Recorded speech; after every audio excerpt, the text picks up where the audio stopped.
President Xi Jinping at a military parade in Inner Mongolia in July. Many of his titles relate to the military and national security. Li Tao Xinhua, via Associated Press Beijing, Xi Jinping of China has so many titles, more than a dozen and counting, that he has been called chairman of everything. He is president, general secretary of the Communist Party and chairman of the Central Military Commission, to name a few. He leads working groups on issues as varied as Taiwan and internet security, and he has been hailed as the party's core leader, Mr. Xi's multiple designations reflect his status as one of China's most influential modern leaders. On Wednesday, he gained another 5-year term as the party's general secretary and introduced a new leadership team with no clear successor, prompting speculation that he intends to rule beyond the customary second term. What do all the titles mean and why do they matter? Here's a guide. Center of the party. Mr. Xi's most important title is General Secretary, the most powerful position in the Communist Party. In China's one-party system, this ranking gives him virtually unchecked authority over the government.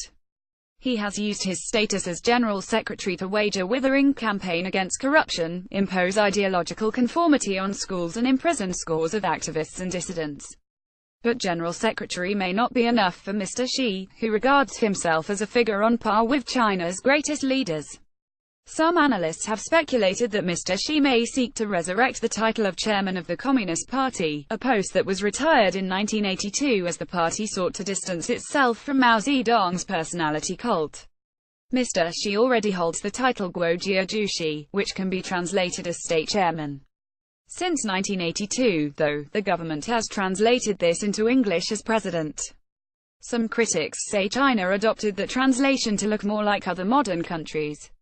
Military control. Many of Mr. Xi's official positions relate to the military and national security, reflecting his ambition to strengthen his grip on a critical pillar of Communist Party power.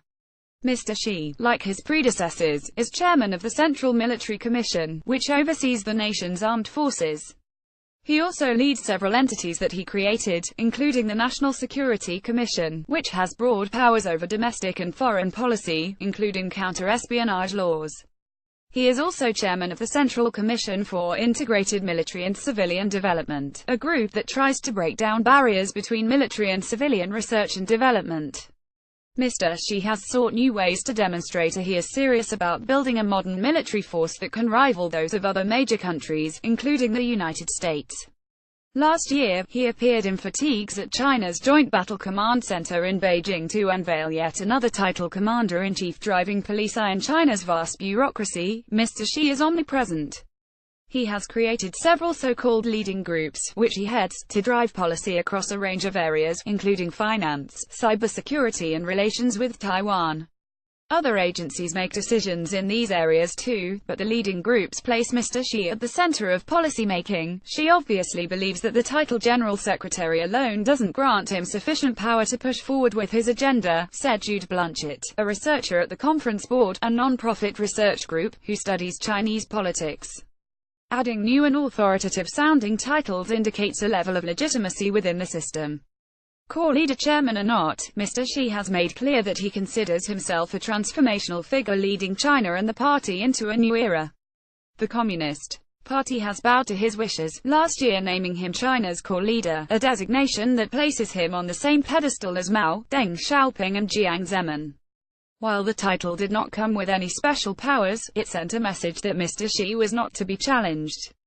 The adulations have continued. At the party congress that ended this week, officials trying to prove their devotion lavished praise on Mr. Xi, including by calling him helmsman, a term that echoes Mao's famous nickname of the Great Helmsman. In Mr. Xi's second term, the titles are likely to keep proliferating. The more powerful Xi becomes, Mr. Blanchard said, the louder the hosannas from underlings become.